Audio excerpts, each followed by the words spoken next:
But I told Elaine then that you, as we just reminisced, you never get to know someone well until you see their equipment wish list.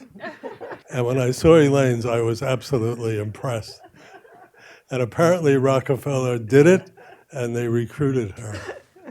And it's worth every penny, I can tell you. Elaine was educated in Illinois, and then at Princeton in biochemistry, and then went to MIT for a postdoc. And right after that, moved to the University of Chicago in 1980 and stayed there for more than 20 years. She had very close friends there, Susan Lindquist, who we met at the Buttermilk Falls retreat, and Janet Rowley. And they together came together in a new department after a few years in molecular biology. And it was really an extraordinary group of scientists who founded that department and succeeded enormously there.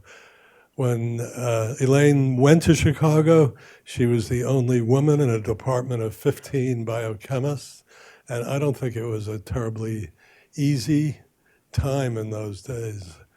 And now, since coming to Rockefeller in 2002, has been remarkably successful in studying stem cells in the skin. So I won't go on and on, but stem cells are these very remarkable cells that are self-renewing and that undergo an asymmetric division where one cell keeps renewing the population and one becomes committed to a different fate. And I'm sure Elaine's going to elaborate that concept. But I just want to emphasize that there's a progressive restriction in the potentiality of each cell. Many of you probably have heard about embryonic stem cells or induced pluripotent stem cells. Well, this is a study of stem cells in the skin, which has a great number of stem cells as we renew our skin each day. And you're in for a treat, because I know Elaine is a remarkable lecturer. And she knows the audience, so don't be, and I never have to tell this audience this, but don't be shy. Thanks, Elaine.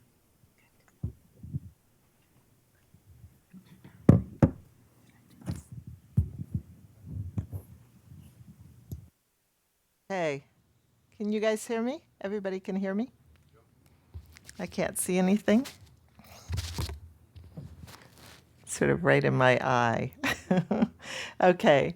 So actually, it's a real pleasure for me to have this opportunity. I don't often have the opportunity to talk to people who are outside of my field of stem cell research or epithelial biology or developmental biology or cancer. And so it's wonderful to have an opportunity to meet with those who think more broadly about science in a number of different new areas. And clearly there's a real importance for us to have dialogues with each other in order to be able to find those exciting new areas that will allow us each to push our fields forwards.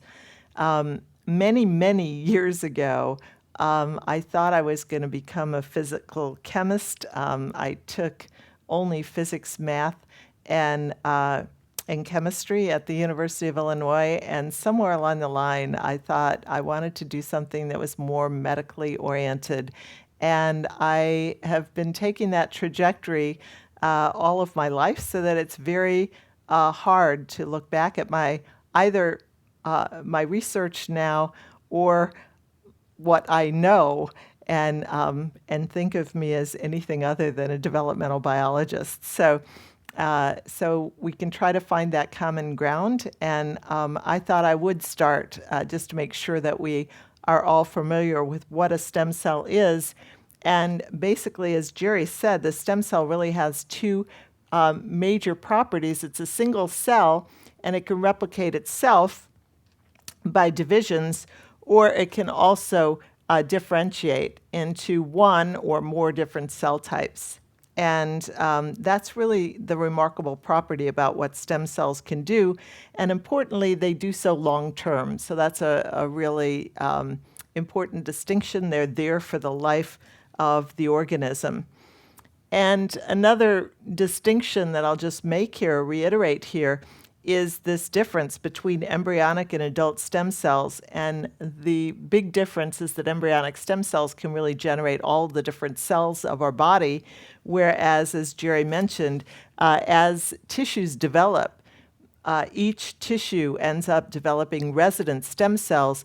Those stem cells are necessary for replacing cells that naturally die out during wear or tear.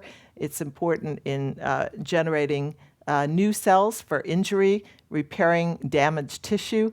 And so adult organisms have to have these stem cells residing within their tissues, but they're much more restricted in what they can do. They can't make, unfortunately, every cell of the body, at least not without coaxing them to do so. And we now, as a field, know quite a bit about how to coax them. Can an ordinary cell simply divide and make an extra copy of itself? There are both symmetric divisions, which would be the ways in which, say, a bacteria divides. Our tissues can divide symmetrically and give rise to additional two cells that are exactly the same. But there's also this unique property of cells to be able to divide asymmetrically, where they are differentially fated. And you can imagine, as a physicist or as a biologist, think about about tissue structure in early development where an animal has to expand rapidly.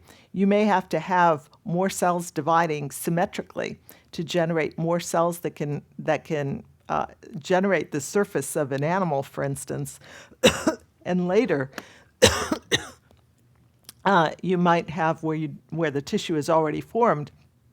You might want to just simply differentiate the cells. And actually, how the cells do this is an interesting problem. I actually was not going to talk about that particular topic today, but we studied that question. It's a very important question in skin. And what we know about the early development is that as the embryo begins, it starts out as just simply a bag of cells. And then within a few days of development, there's a process called compaction, and that leads to the formation of this inner cluster of cells. And it's really the inner cluster of cells that's going to develop the animal. And this inner cluster of cells can be cultured, and that is where embryonic stem cells come from. And you can do this from the mouse, you can do this now from human, from virtually any animal. And so from these cells in a petri dish, you can subject them to various different growth factors and produce pancreatic islet cells, beating heart cells, neurons. And in fact, that field has advanced very rapidly over the last 10 years or so, where pretty much most cells are going to be able to be cultured. They're very, very close to being able to really produce very good looking pancreatic islet cells, for instance, and other cell types. And so then in the animal, you end up with these resident cells, stem cells that end up fueling the tissues of the resident stem cells of the resident tissue, but these cells then are much more restricted in what they can do. They can make some tissue types, but not all. And an example of where these stem cells hang out is in the hair follicle, for instance, where if you're lucky throughout the course of your lifetime, your hairs are not only going to undergo growth, or rest, but they'll also undergo growth.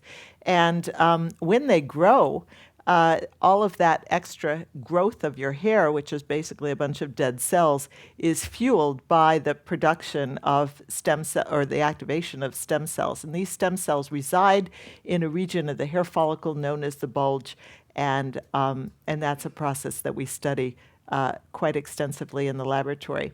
And these cells can also give rise to the sebaceous gland, and during wound injuries, they can also repair the epidermis. And in the corner of your eye, in a region called the limbus of the eye, then these cells also, stem cells also reside, and the stem cells are constantly able to replenish the dying cells or the worn and torn cells that you have over your cornea. And similarly, in the intestine, there are stem cells that reside within every crypt of the intestinal epithelium. And these stem cells reside at the base of the crypt, and it takes about 3 to 5 days before one of these cells will differentiate into all the various different cell types of the intestinal epithelium and be shed into the fluid that is being passed through the intestine. So why should we work specifically on skin and hair? And there's all sorts of various different reasons. Many people that are not necessarily scientists have taken an interest in the kind of work that my laboratory has done. There's all sorts of advertisements and ads and jokes that appear about skin and hair all the time. But there are lots of fundamental scientific reasons as to why one really wants to work on skin as a model system. I've always been fascinated with body surface, and in fact, when you think about the diversity of our skin and its various different appendages, there's really no other example of any tissue of our body that has this kind of diversity. We continue to adorn upon whatever nature has given us. Various different animals have various different manifestations of the body surfaces, and it's a fascinating problem, just biologically, intellectually, a fascinating problem with regards to how these various different tissues have evolved and how they're able to maintain the important features that they do. And clearly, if you didn't have skin, if you didn't have an epithelium of your skin, you would dehydrate within about 24 hours. Your skin forms a barrier. Essentially, it's a saran wrap seal to your body's surface that keeps harmful microbes out, and it also keeps essential body fluids in. And so it's an absolutely essential feature of our body. It's the largest organ of our body, is the skin itself.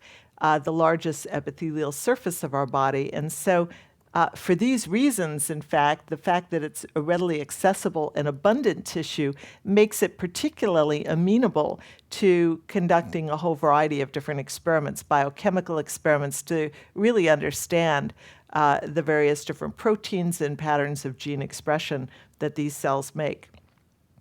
Then, in addition, as I mentioned, there's all this diversity that exists, and even if we take simply the human being or the mammal, there's still tremendous diversity that exists with regards to the various different tissues of the epithelium. The epidermis, which is a stratified squamous epithelium, the outermost layer of which is our skin surface. There's the sweat glands, which are also an appendage of the epithelium. And there's the hair follicle, and then there's its appendage, the sebaceous gland. All of these cells and dramatically different tissue structures are derived from a common single layer of progenitor cells.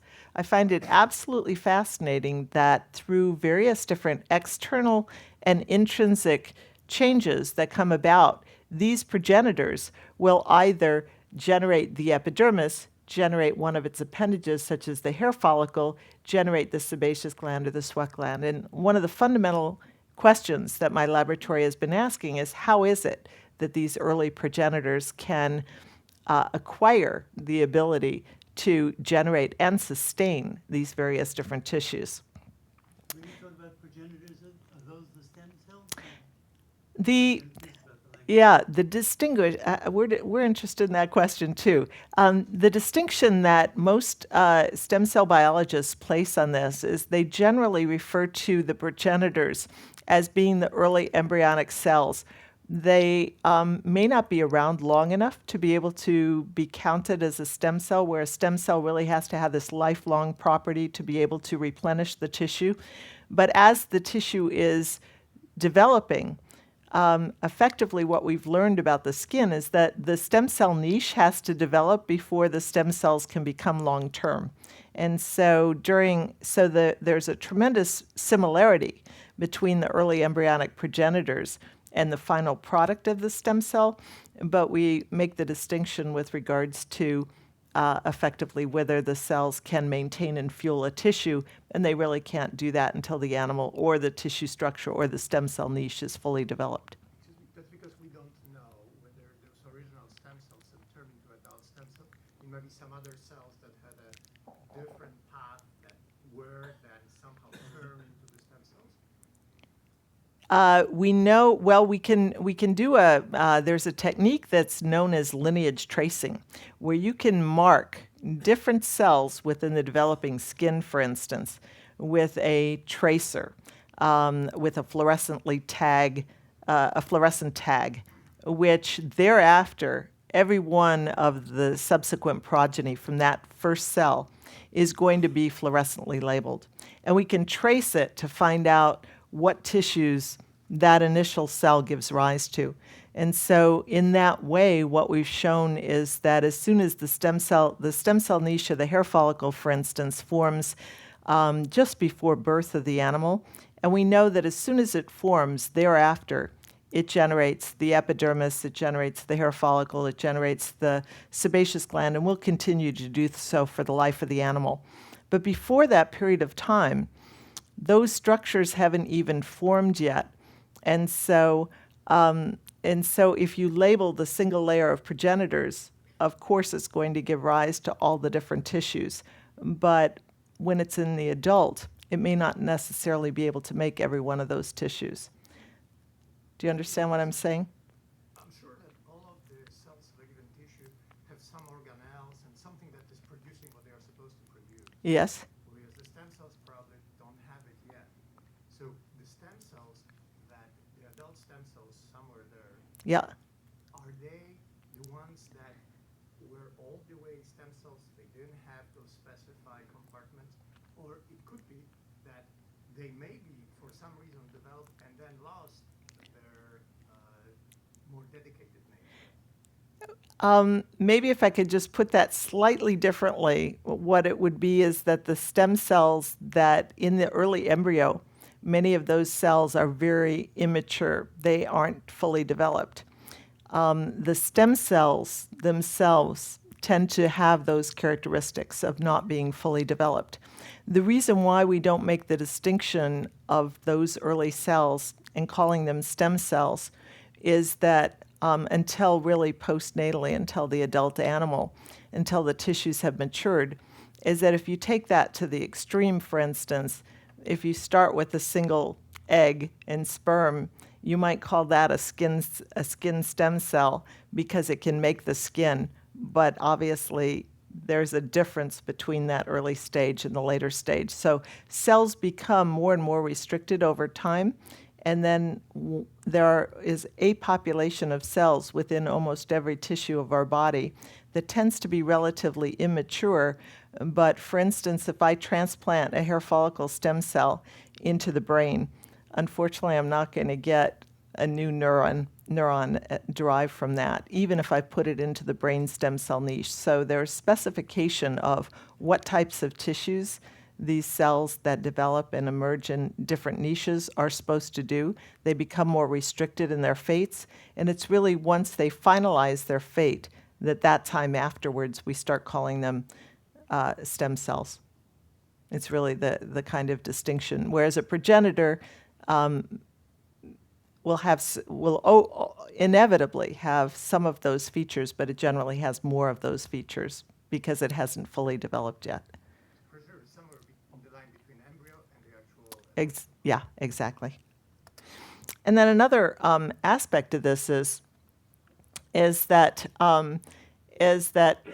2 points that I wanted to make. One is that in the adult, if you look at the epidermis, every 4 weeks' time, you've got a brand new epidermis on your body's surface. The entire epidermis has replaced itself, with the exception of the stem cells. And that is going on throughout the course of your lifetime. So you've probably seen, if you scratch yourself and you see blood, you've already damaged all the way through the epidermis because the blood vessels are located underneath the epidermis. They're in the dermis. And so every time you scratch yourself, you've completely broken through the epidermis. The epidermis has to repair itself very quickly because otherwise microbes can get in.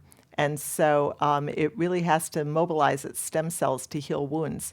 It also has to continually replenish all the cells that are being shed from your body surface on a daily basis. And then hair follicles are just generating all of these dead hair cells. And effectively, if you didn't have stem cells, you wouldn't be generating the hair. So, and then skin cancers are the most common of all cancers, those of the epithelium, basal cell carcinomas and squamous cell carcinomas. And when we're considering squamous cell carcinomas, then we're talking about some of the most life-threatening of all cancers. Head and neck cancers, for instance, are the 6th most common cause of death, not only in the United States, but worldwide. And so there's a relationship, which, if I have time, I'd like to get to, between skin cancers and the cells that are fueling a tumor and the stem cells. And we now have really put in a great deal of effort into understanding those differences. And the reason why I really got fascinated and interested in the skin initially is that this was the first stem cell that was ever cultured. These cells were not even called stem cells at the time. We called them epidermal keratinocytes, but effectively they were stem cells. These were cells that could be divided and passaged in culture for hundreds of generations, and they would still differentiate. And so effectively this work, back when I was a graduate student, began with Howard Green, who was then at MIT, and developed this methodology. And this methodology then served as the platform for what would come later, which was the adaptation of this technology to the culturing of embryonic stem cells. So the whole field of embryonic stem cells as we know it today was really developed from this technology. And the kind of studies that my laboratory went through was really to use this as a model system. We could effectively recreate, in this case, human skin, starting from individual single cells. We learned how to do this very effectively in the laboratory, and I was very interested in studying how this tissue structure forms, what are the proteins involved, what are the defects that are associated in human diseases that don't produce this tissue properly. And Howard Green developed this technology for the use of burn therapy, where he began to realize that you could simply take a small area of the patient's good skin, and then if you passage these cells in culture, since they were the patient's own skin, you could graft them back onto the burned area. And we often think of stem cells and regenerative medicine as something of the future, but in fact, this is a 30-year success of the use of stem cells in a clinical setting. So we've known for many years that these types of approaches can be useful in medicine, and now there's an explosion of the adaptations to these various different methods. So one of the things that we've known is that some 30 years later from when these first burn grafts were done, the patients don't show any signs of skin abnormalities. There's no cancers that have developed. So these data tell us that we can passage cells in the laboratory for hundreds of generations.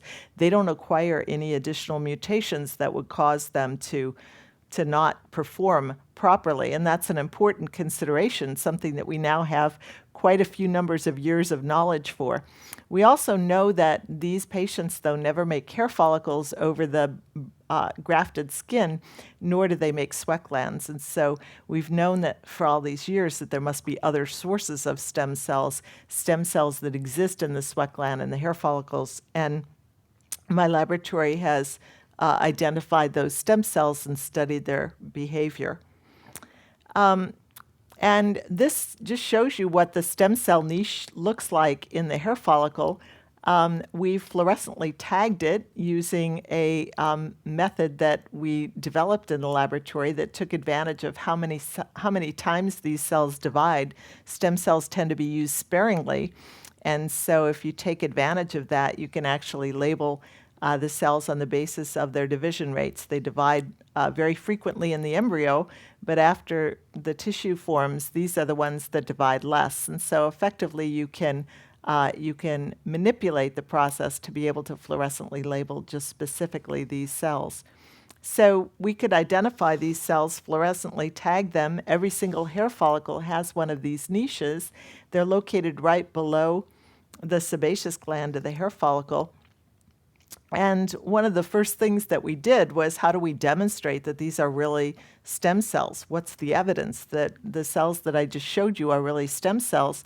Well, the way in which we did this was to culture those green cells, and we could then take an individual colony derived simply from one green cell, and we could graft this onto a hairless mouse. So these were hair follicle stem cells, and if they're really behaving in the right way, then we should end up getting hair follicles, which is what we got.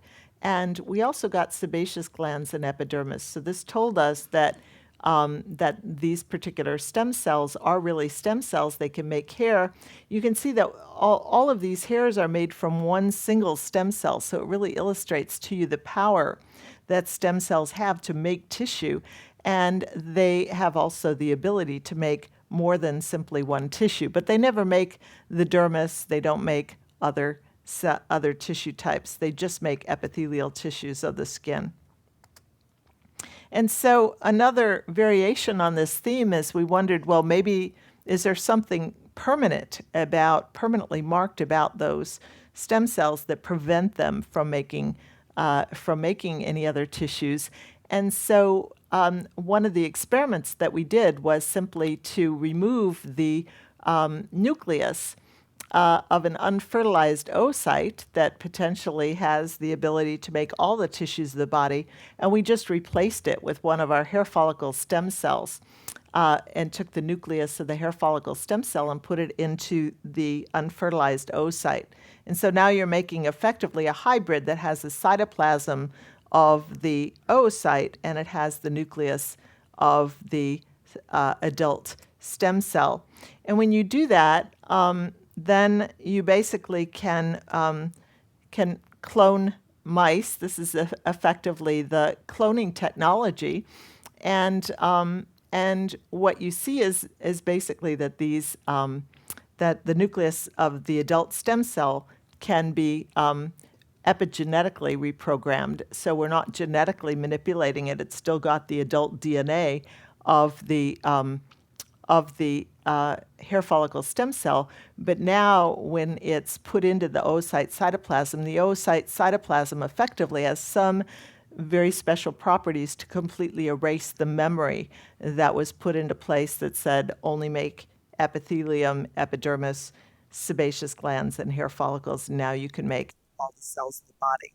And so these types of approaches have been useful to researchers because they tell us about what types of properties and what types of changes take place. And we now know that many of those changes are chromatin marks that basically instruct the cells only to make these specific types of tissues and don't become broader. And it was really at the very beginnings of this type of work that led Shinya Yamanaka, who received the Nobel Prize this past year, and John Gurdon, who really did many of the first nuclear reprogramming experiments in frog, to be able to demonstrate that if you simply took now an adult skin cell, and it doesn't even have to be a stem cell at this point, and you take the genes that make a cell an embryonic stem cell, and you take 4 of those key genes and you simply put those genes into the adult skin cell, you can basically reprogram the skin cell into a cell which we call an induced pluripotent stem cell that basically has all of the properties of an embryonic stem cell. Only now you don't need an oocyte to do that.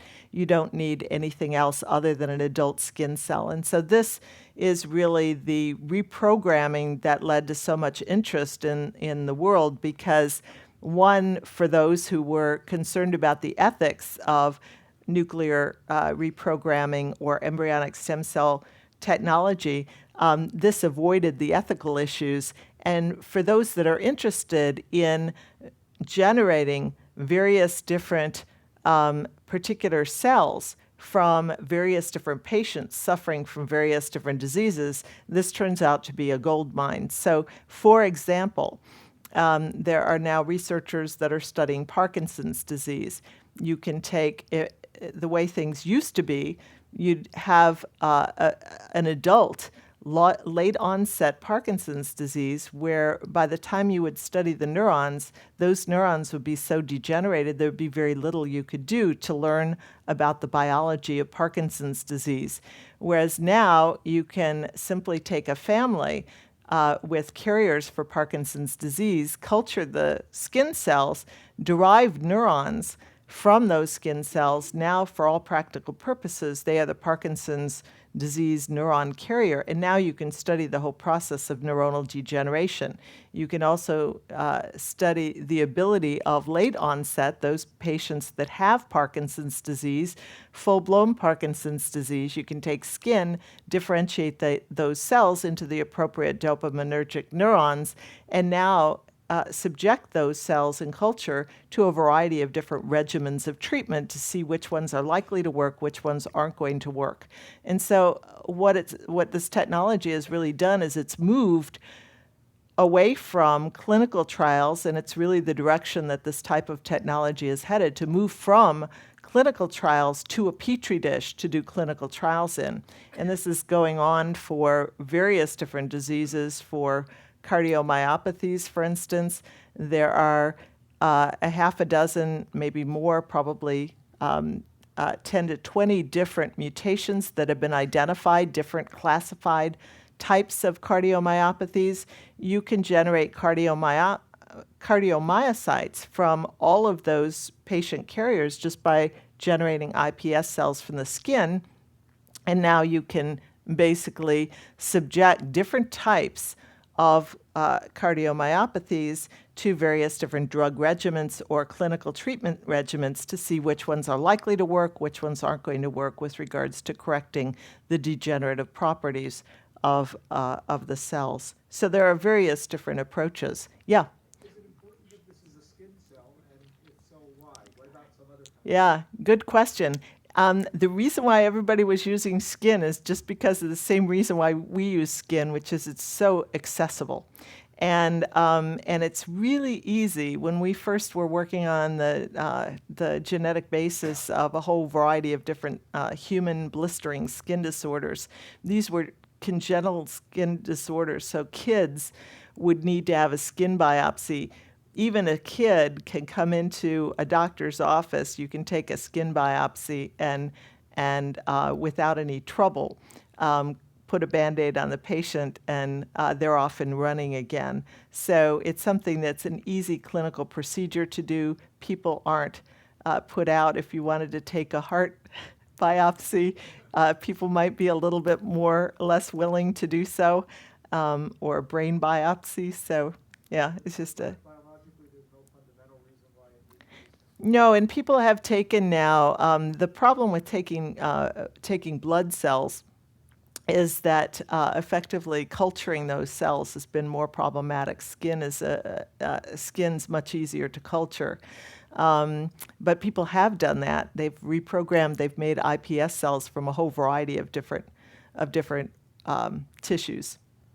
Yeah. When you talk about reprogramming the cell, that's a good metaphor. Yes. You know What is it? detail what it is? Yeah, we do know what it means. We don't know what it means in great detail, but it turns out that over the course of development, there are a whole variety of different histone chromatin modifiers. These are proteins that bind to the DNA. So we all start out with exactly, every cell of our body has, for all practical purposes, the exact same DNA. But the way in which but the which genes are going to be turned on and which genes are going to be turned off is dependent upon these various different chromatin modifiers. And if you erase all the chromatin modifiers, you start activating all sorts of different differentiation pathways that were not previously afforded to those particular cells. Those were the kinds of early studies that were done. Now people, including our own lab, use whole genome-wide chromatin mapping of particular antibodies to particular types of chromatin modifications, and you can really determine exactly what the profiles are. It gets very complicated in a hurry, but the general method is effectively that. It's the proteins that bind to the DNA that tell the DNA, tell the gene, am I going to be on or off? And that's what becomes reprogrammed. So essentially you're reprogramming the mechanisms for cellular differentiation. Exactly. Yeah. Effectively, that's exactly what happens. In this case, you want to go all the way back, ideally all the way back to an embryonic-like state. It turns out to be easier than to take the cells forward. But I'm going to get to that because there are modifications now and exceptions to that rule as well. Let me maybe give one more variation on the original theme that we discussed, and then I'll address that question that you're asking too. So an additional variation on the theme of just using cultured epidermal cells is this aspect that the corneal limbal cells, stem cells, are very similar to that of both the epidermal stem cells and hair follicle stem cells. And so again, another example of successful use of stem cells in a clinical setting has been that if one patient has a blind eye where it's blindness due to corneal damage, so something like an acid burn, some chemical destroying the cornea, normally that patient would be blind forever. But if they have a good eye, you can take the stem cells from the good eye, culture those cells, and graft them. This is not the good eye. This is actually the blind eye, but it's a blind eye that successfully ended up getting the stem cell therapy. And the corneal epithelium basically looks normal.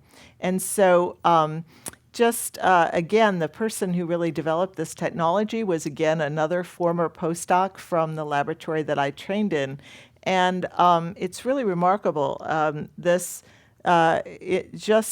2010, there was a report of a 10-year history following 100 different patients who had been treated with this type of therapy for 10 years and could still see, where otherwise they would be blind. So this kind of technology is in place by many different groups. Previously, what was done was that people would take autopsies to try to take corneal tissue and graft corneal tissue. But of course, as soon as you do that, now you're dealing with the problem of immune rejection because it's not the patient's own material. Cornea tends to be an immune-privileged area, so it does work, but it doesn't work nearly as effectively as taking the patient's own stem cells. So then you deal with an issue of, well, what happens if both eyes are blind? And now the kind of question that we would like to know is, could we take a skin stem cell and maybe not take it all the way back to an embryonic stem cell like an iPS cell, but maybe since it's so similar to an epidermal stem cell, maybe we could just reprogram but transprogram it from an epidermal stem cell to a corneal stem cell. The number of epigenetic changes that are involved are many, many fewer. That single layer epithelium develops not only the epidermis, the hair follicle, the sebaceous gland, the sweat gland, but it also develops the cornea. And so it's essentially one step earlier. It's a progenitor that could do all of these different things. And so what we're studying now is those early progenitors, understanding their properties, and now knowing what gene changes occur between the early embryo and the adult stem cells. We're now seeing, can we reprogram in effectively baby steps over the IPS technology. And there are several different labs that are trying various different variations on these themes. So these are questions for the future. They're questions that actually the New York stem cell efforts have funded us for. So the other aspect is just the sort of general, I guess at this point, I'll talk more about various different aspects of stem cells with regards to the kind of question that I was thinking might be interesting is how do we know, how do stem cells get instructed to make tissue? So it's one thing to say, well, these stem cells are going to be replacing dying cells that are dying in the tissue. They need to be replaced. But what happens in a wound, or what happens, say, in the hair follicle, where hair follicles are undergoing these extended periods where they're not growing at all, where hair's not growing, and now they transition to hair growth.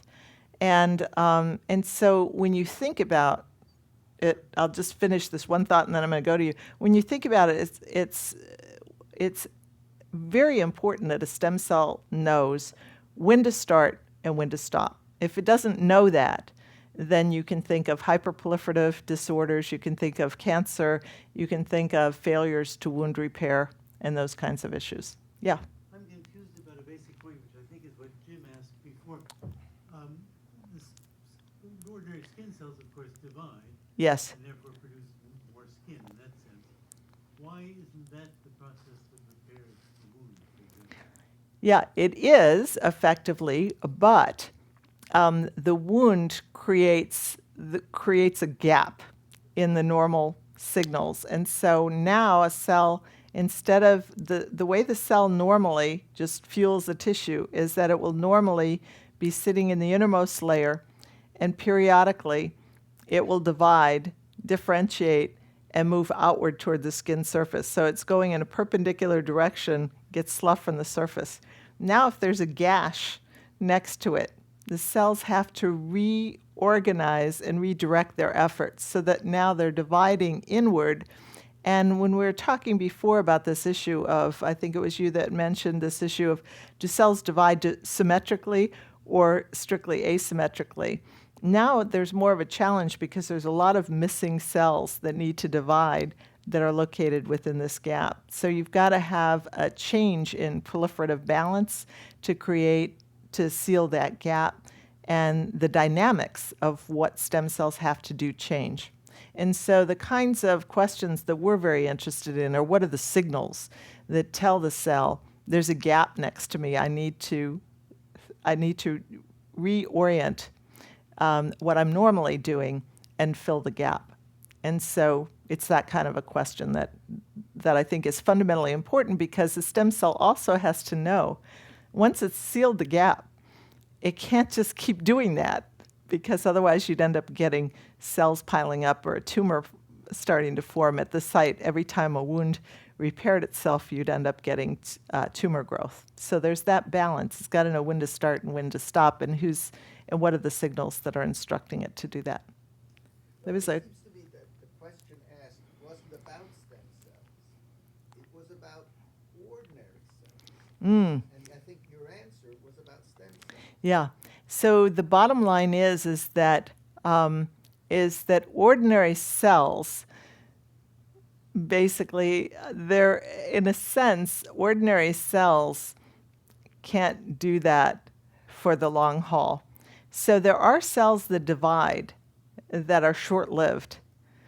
And ordinary cells most certainly are participating in that. But effectively, every cell that has the capacity to divide, if it can do that long-term, it's a stem cell. When you showed us that picture, that fluorescent picture, I remember you made the point that the ones that actually divide slowly are the stem cells. The ones that divide copiously are actually regular cells. Stem cells start dividing fast only when there's a So you made a beautiful point. Can you just orders of magnitude? Yeah. Those slow dividing, yellows, no, green cells. Yes. How much slower? Yeah. So those cells actually in the hair follicle, they can sit for weeks, months on end without dividing at all. But as soon as they give rise, but it's the stem cells themselves that are going to give rise to the ordinary cells. So as soon as the hair follicle grows to make a hair, the bulk of what's going to make the hair are going to be the ordinary cells, but they come from the stem cells. So the master, if you think about having a tissue, ideally what you'd like is that your master cells that are going to be there lifelong are going to divide as few times as possible. That's the best scenario, because every time a cell divides, it subjects itself to errors from replicating DNA. And so many stem cells divide relatively infrequently. And there are types of stem cells that are put aside for reserve only when injury gets very, very severe. So in the bone marrow, for instance, the absolute master stem cell that exists in the bone marrow is one that normally will hardly ever divide. But if you irradiate the bone marrow, so you've just gotten rid of all of those ordinary cells, these cells have to be mobilized into action, and they can generate all the ordinary cells. So it's a very good point you're raising, because you're really getting to the crux of the understanding that has really taken the field years to learn. What is that difference between ordinary cells? Because ordinary cells typically make the bulk of the tissue, but they can't do it without these stem cells, and that's really what people have begun to understand. Yeah. There are also examples where you don't use stem cells to repair. For example, acinocytoductal transformation in pancreas. Yeah. There's apparently no niche, right? So why do that counterexample shows that stem cells are done? Yeah. So Doug Melton originally made that argument. And originally there was this notion that in order to be considered a stem cell, you had to be able to differentiate into all the different cell types within a tissue. And people have backed off from that definition because it doesn't always apply. It may apply to many different types of stem cells, but it doesn't apply to all of them.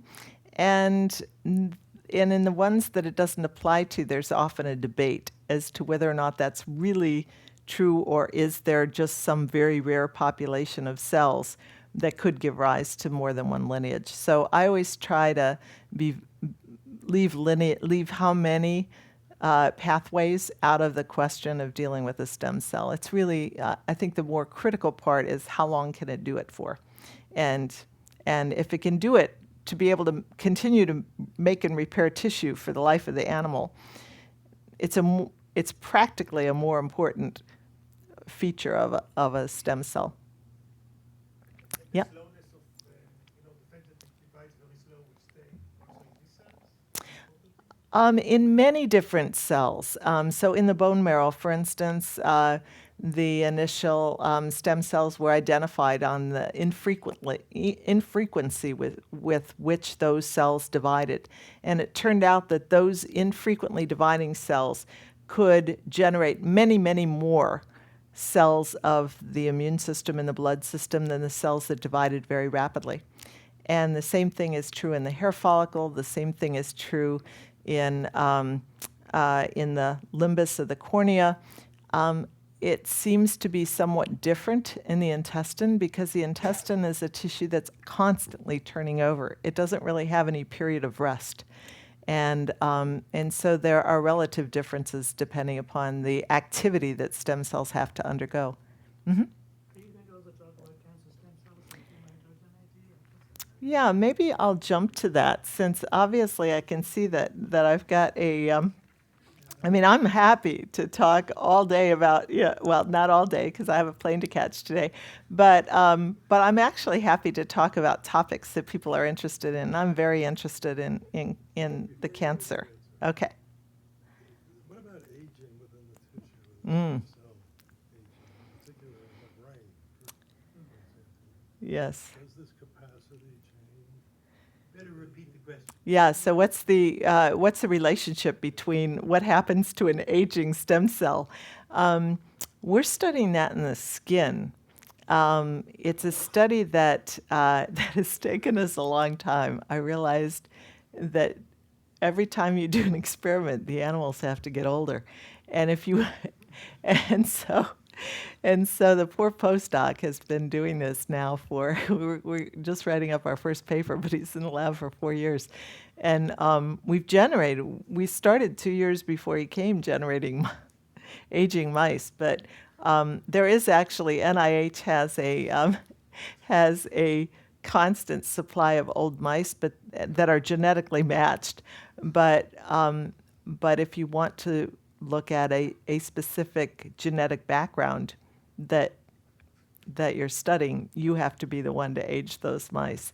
It turns out, from what we've learned on the hair follicle stem cells, and many of those features also apply to muscle stem cells, that that the activity of the stem cells are still there, but their activity, their ability to generate tissue declines. And so that we have very convincing evidence for. Then there's this issue of how much of that is intrinsic to the stem cells versus how much depends on, say, systemic changes. Because as you get older, then your blood changes. And so it could be that it's indirect changes. So the way in which you do that is you stitch together the circulatory systems of a young animal and an old animal, and then you can look at, say, the stem cells of the skin or the brain on one of these hybrid animals to look at what's the important relative importance of systemic differences. And then there are going to be local differences. So we're sifting our way through that, but we're finding people in the hematopoietic system have found similar studies, and people in the muscle stem cell system have found similar studies that the stem cells are there, but their activity goes down. And now the challenge is really to understand that. And I would say that the commonality between all of us so far appears to be that there's one signaling pathway, either the BMP pathway or relatives of the BMP pathway that seem to be involved. The cells seem to be more sensitive to that pathway, and that pathway often puts the brakes on stem cells. So we'd love to make a youthful stem cell. Yes? Is that result also true, or perhaps hasn't been tested yet, in animals from which the senescent cells have been killed or removed? Would you repeat the question? Recent experiments in which the Programming was done so that senescent cells were selectively killed in older animals. And I'm wondering if you still had a difference in the surviving stem cells in those animals compared to older animals that are fully intact, let's say. Yeah, so it's a good question. I mean, effectively, as the tissue ages, the rate at which you're actually using or needing to replenish the cells becomes greater. And I think it's an interesting, if I can get the gist of your question, it's an interesting question as to when you're mandating more and more activity of the stem cells, how much activity do they really have? They're there for the lifetime of the animal, but how much taxing of stem cell usage actually affects what the life of the animal really means for a stem cell. And to give you an example, one of the ways in which we're trying to tackle those kinds of questions is to pluck the hairs of young mice, because every time you pluck a hair, you actually remove some of the stem cells with it. There's plenty of stem cells left, but how long and how many times can you pluck the stem cells of an animal, and does its stem cells that are now remaining look old? And we're doing those exact experiments, and there's some evidence to suggest that that might in fact be the case. It's also the question of cancer, because you're always, as you're using as you're killing off more and more cells in an aging animal, and you need to now activate the stem cells more often. What's the correlation between how often how often a stem cell has to make tissue versus how prone that cell becomes to, or how susceptible that cell becomes to tumorigenesis? Because I was also wondering whether it's inherent changes to the cells themselves or a negative impact of the senescing cells. Yeah.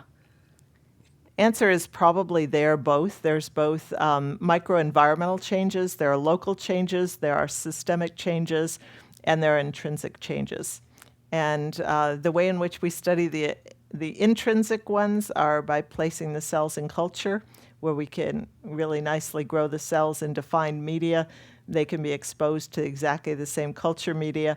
We can even take old cells from old stem cells and take the culture medium and put it onto young stem cells and really dissect out those kinds of questions. But those are all in progress, and getting the answers are not so quick.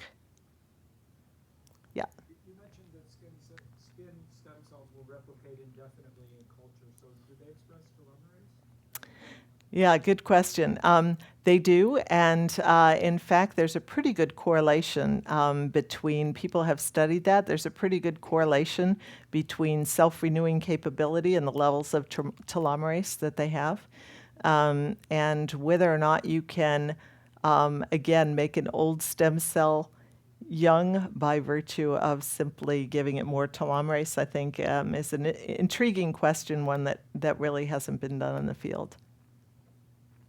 So there's this other interesting aspect, maybe while we're on the topic, that dealing with this issue of cancer and general activity of stem cells. One of the things that we learn in studying sweat gland stem cells versus mammary gland stem cells, both of those happen to be appendages of the epidermis as well. So that early layer of progenitor cells that produces all of the different epithelial cells of the body surface also gives rise to the mammary gland. It gives rise to the sweat glands.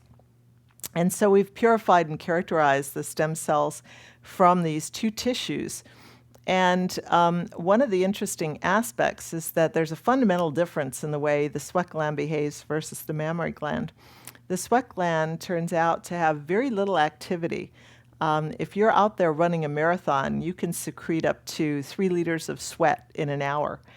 And yet, all of that excess sweat is due to an increased activity of the output of the gland. There's no expansion of tissue. Whereas if you think about lactation in pregnancy, there's tremendous activity, expansion of the tissue in order to make milk. And so there's this fundamental difference between whether stem cells have to be extremely active in order to make a lot of tissue, as they are in the mammary gland, versus in the sweat gland, they simply make a lot of sweat by increasing the activity of the differentiated cells of the lumen. And there's a good correlation between cancer in those two types of glandular structures. They're very similar. They share very similar programs of gene expression in the stem cell state, but the sweat gland cancer is exceedingly rare, and mammary gland cancers are exceedingly common. And so the more we study about different types of activities in the skin, what we're finding is a direct correlation between the degree to which a stem cell is actively making tissue and the propensity of the tissue to develop cancer. Intestinal epithelium is another good example of that. Those stem cells you said are continually Yeah. dividing. Yeah. But this logic doesn't apply. It applies. It depends on whether you're a mouse or whether you're human. But colon cancer is one of the most common types of cancers that there are. And so, and the colon is very active. So in the mouse intestine is much more similar to the human colon. So there's this fundamental species difference And most of the people that study intestinal epithelial stem cells are studying the mouse, and then there's this, the parallel is the colon, One's in small intestine. and one's large intestine.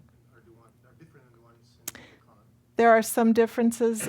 It's not my direct field, but what I know about it is that the way people describe it is that there's many more similarities between the small intestine of the mouse and the large intestine of humans. But colon cancer, for instance, APC generally in the mouse, the APC mutation, which is the familial colon cancer mutation, it affects colon, the large intestine, large intestinal epithelium of humans, but it gives rise to intestinal epithelial cancers, small intestinal epithelial cancers in the mouse. Same gene, same mutation, just a different species.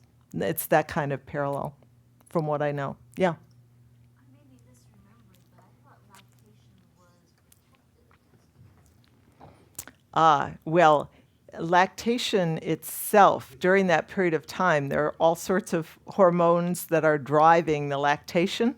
So there could be a certain parallel there that has not to do with the particular tissue activity, but the mere fact that the tissue has to undergo the stem cells have to undergo enormous tissue expansion. Yeah. Had ever lactated. If you had lactated, that was reduced your chance. Yeah. I mean, I know what you're saying. I think it is probably indirect, but it's related to the hormonal balance and all of these other issues, and not necessarily the particular aspect of stem cell activity. Yeah. This is great. But do you have any other slides you want to? Well, I'm happy not to. Let's see. I'm going to skip over a bunch of these because people wanted to hear about cancer, right? So I'll tell you about that. Okay. Where am I going to go? Okay. Yeah. All right. I'll start here. I mean, I'm much happier with an audience that I'm happy to talk about questions that people are interested in here. So this aspect of the hair cycle. So everybody's probably seen that you've got hairs that fall out, and then some of you have seen that your hairs grow back.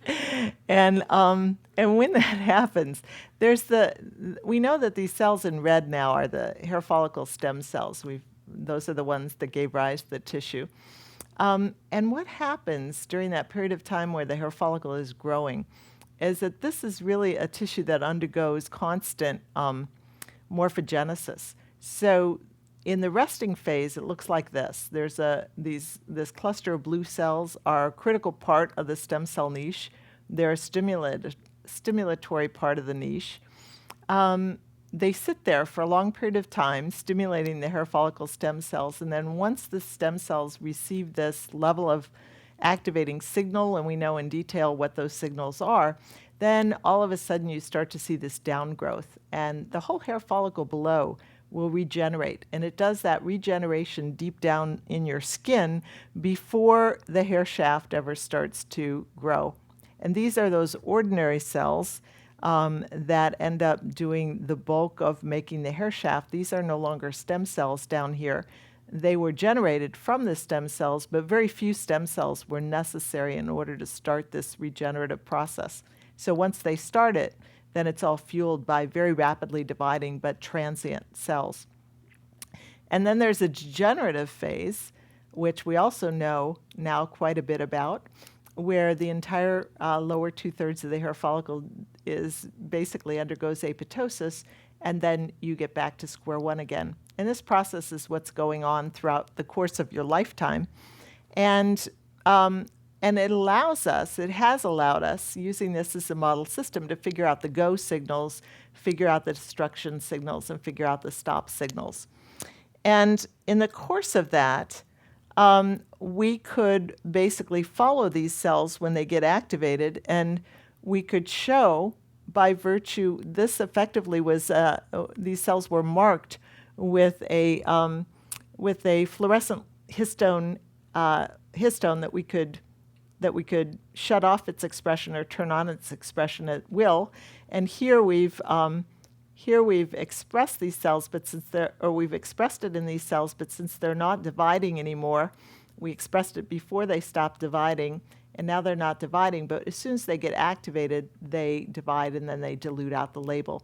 So we can follow actually through about 8 divisions. We know that this emerging hair follicle is actually coming from these cells here. And we can then use a very short pulse of radio-labeled, or in this case, bromodeoxyuridine, a nucleotide analog, and we can label cells as they first start to divide. So this now is a different type of label. And now we're looking at when the cells first start to divide. These cells are the ones that divide. They're always closest to this mesenchymal signal. And then thereafter, very rapidly, the whole hair follicle regenerates. And so we studied this transition process, and we learned that in order to activate this, we needed a signal called a Wnt signal, and we also needed the inhibition of a BMP signal. So there are 2 signaling pathways that are necessary. They have to come together.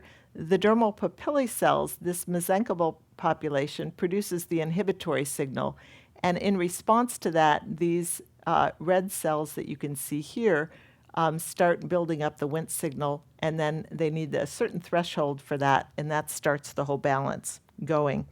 And so why am I telling you all of this? I'm telling you this because many years ago, we ended up, this is for the older generation. How do I turn this off now? Oh no, that's not going to work. Well, okay, let me see if I can get. Okay, you got, well, I don't want this anymore. Oh, thank you. Okay, great. Okay, what I do want is the movie. Because many years ago, when we first started to carry out these experiments, we started to learn that Wnt signals play an important role in activating the stem cells. We generated this mouse that was super activating the Wnt signal, and you saw the outcome of it. We got these very furry mice, way too many hair follicles, and their hair follicles were very active. And we ended up getting all sorts of phone calls at that point from people volunteering for clinical trials, even though I said I don't have an MD. They didn't care. The one thing I said was, the other thing is that those animals look like they're prime time for a pet store, but in fact, the animals develop tumors over time. And so that was our first segue into this realization that if we're working on a normal pathway that stem cells use to become activated, to make a tissue, when that's overactivated, we're getting mice that were tumor prone. And then over the years, we started to learn more about this activation step. And whenever we made a mouse that was resistant to the activation, where the hair follicles were much slower, much more sluggish at activating to make tissue, then we got mice that were tumor resistant. We could treat them with carcinogens, and they would develop many fewer tumors. And so we began to realize that it's not to say that cancers necessarily come from stem cells. It's very hard to trace back the origins of where cancer originates. But what it is to say is that the basic mechanisms that cancer cells have basically hijacked are the basic mechanisms for stem cell activation. And so this again gets to this issue of how much and how often do stem cells have to activate versus what's the relationship to cancer. And so that really got us into wondering what is the relationship between effectively a cancer stem cell, and by that I'm saying a cell now that makes a cancer rather than makes a normal tissue. What's the relationship between normal stem cells and these stem cells? And so when we started to do these experiments, we had all these various different mice, some that were tumor prone, some that were tumor resistant. And we thought the best way to do it was just to start fractionating the tumor until we got it down to cells, which when we introduced into a recipient mouse would develop a squamous cell carcinoma that looked like the parental tumor. And so on some genetic backgrounds, we could purify these cells so that a single cell We could take a single cell from a complex squamous cell carcinoma, introduce it into a host recipient animal, and the host recipient animal would develop a squamous cell carcinoma. And so that tells you you've got a cancer stem cell, a cell that can make a tumor. So what do they look like? And it turned out, to our surprise initially, but not in retrospect, that they don't look anything like a normal stem cell.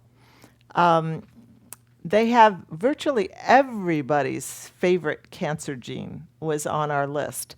There were cell cycle genes that were upregulated in the cancer stem cells relative to either the hair follicle stem cell or the epidermal stem cell. Transforming growth factor alpha, which is what it sounds like, a nasty growth factor, and that is highly upregulated. Kirsten Ras, which is one of the most highly mutated genes in lung cancer particularly, is not mutated, but it's highly upregulated in the squamous cell carcinomas. These genes are self-renewing. They play a role in stem cell self-renewal. Those are very highly upregulated in the cancer stem cells. These Bob Weinberg at MIT studies, the TWIST1, TWIST2, these are genes that play a role in epithelial to mesenchymal transition. So if a cell is going to metastasize, it has to break away from the tumor, and it uses these proteins in order to do so, and those are very highly upregulated. Integrins are very highly upregulated, and so on and so forth. It's just that that's not what a normal stem cell looks like. When you do a single cell xenograft, do you still get heterogeneity or it's gone? Yeah, a good question. We still get heterogeneity. So we know that these cells are capable still of differentiating. But there's something very interesting here. What we learned from looking at different genetic backgrounds is that one of the genetic backgrounds that we were using that was extremely tumor sensitive was lacking a particular pathway called the TGF-beta signaling pathway.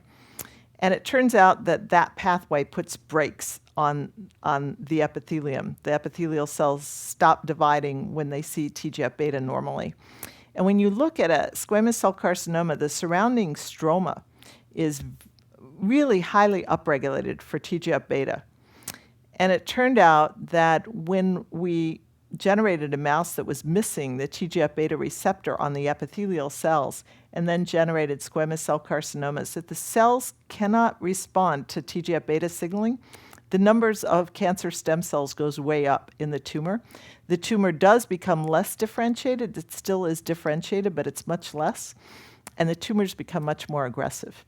And so on the basis of that, what we've begun to realize is that the niche that is so important in dictating to the stem cells, what am I going to do and when am I going to do it? The surrounding environment is absolutely critical for the behavior of the stem cell. It's completely different in the cancer.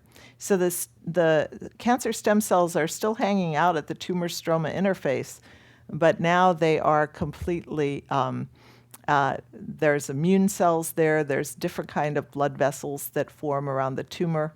And by the way, VEGF-A, which is an angiogenic factor, is very much upregulated in these cancer stem cells.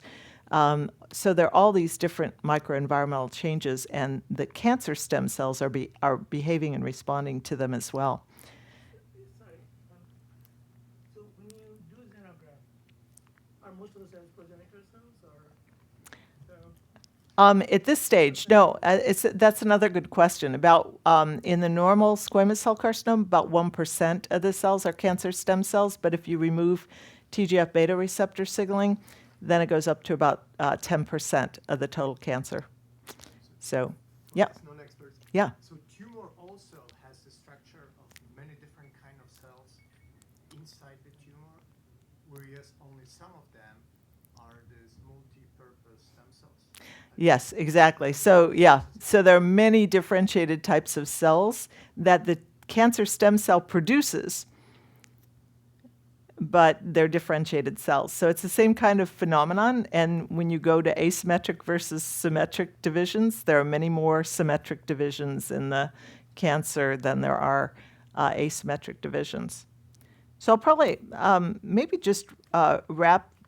There's one last point that I want to make relating to cancer, and then I'll quit for the day because we've kind of been carrying this on and asking questions as we go along. But I want to bring you up to one kind of point here, and that is this issue of how do the kinds of studies that we're coming up with interface with the kind of cancer genome projects. So now it's very easy to sequence genomes, and there's a big cancer genome sequencing project at the NCI that's going on where they've sequenced hundreds of different squamous cell carcinomas, predominantly from head and neck.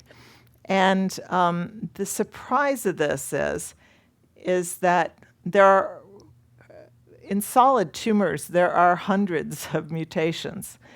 Whether they're cancer-causing mutations is entirely unknown. You get genetic changes, but whether they're relevant to the cancer is not known at all. Another kind of difference from, say, the kind of studies that we do is that in the genetic data, there are lots of epigenetic changes, these kinds of chromatin marks that change the impact on gene expression. Those could be very important and probably are very important in cancer. They aren't going to come up in these kinds of human genome screens. And so the advantage is that it's human data. The advantage of the kind of approaches that we're dealing with, where we find hundreds of changes, is that we don't care whether it's epigenetic or genetic, we're going to pick them up. But we're both faced with this problem of how do you sift through hundreds of changes and really figure out which ones are correct. And so in the last 5 years, we worked out a way in which we can do this in mice. And effectively, what we did here, and I'll just finish with this slide maybe. What we did here was take advantage of the fact that when the mouse animal is the size of a pinhead, right after gastrulation, as it's developing, it has this single layer of cells that I was talking about that gives rise to all of these different epithelial structures. And there's a virus that can deliver all sorts of different, whatever you'd like to deliver into the cells, that turns out to infect only one layer of cells. It doesn't go deeper. And so if we just inject the embryo sac with high titer virus containing whatever we would like, and we just expose the embryo surface at this early stage of development, we can basically put in anything we want into the skin. And so there's a technology that is called RNAi, where you can knock down any gene that you want. Effectively, it's a poor man's way of doing genetics, but the worm biologists have done it for years. And it's a way of doing genetic screens. And so what we've learned is that we can basically, if you put in a fluorescent marker, for instance, into your virus, within a matter of a few days of development, all of the cells on the embryo surface have integrated the virus into their DNA, and effectively it's just in the epidermis and the hair follicles. And so we've now just completed a screen looking for what genes in the mouse genome, and we've used the whole mouse genome, looking for what genes in the mouse genome just cause an impact on negatively regulating tumor growth without affecting normal stem cells. When you think about what would you like to be able to do on a cancer treatment, you'd like to come up with particular targets that are going to affect tumor growth, the cancer stem cells, but aren't going to affect the normal stem cells. Because the big problem with cancer treatments these days is that they're blind to both of those. So you can wipe out the cancer, but you also kill the patient in the process if you jack up the dosages too high. And already one of the first symptoms is the killing of normal cells. And so these kinds of strategies we hope will interface. We also have another screen that we've just done, we're still in the process of doing, that took all of those genes that were found in the human genome in human head and neck cancers, because the type of technology that we have done also allows us to look at head and neck cancer. And you basically just, we just put the, we're looking for tumor suppressors here, so genes that when we knock down in the epithelial cells will actually make the animal tumor prone. We're putting it on a tumor sensitized background already, and now we just assay for which, if we look at each of the tumors that develop them, we just look at what particular gene now is that tumor knocked down. And so it allows us to screen through hundreds of changes that exist either in human genome cancer projects or in our types of screens, and really look at which ones are really the driving mutations versus which ones are the are simply innocent bystanders. They change, but the change is irrelevant.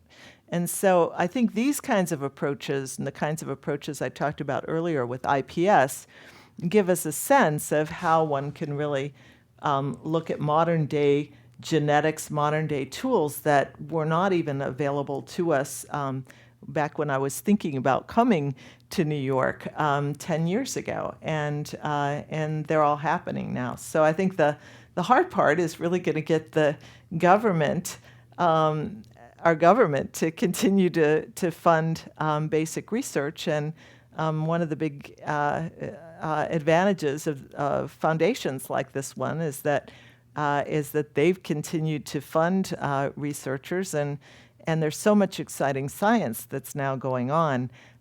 It would be nice to be able to think that we're actually close to making some of these basic science applications to medicine. So I'll stop there and take care. Continue the questions. Yeah.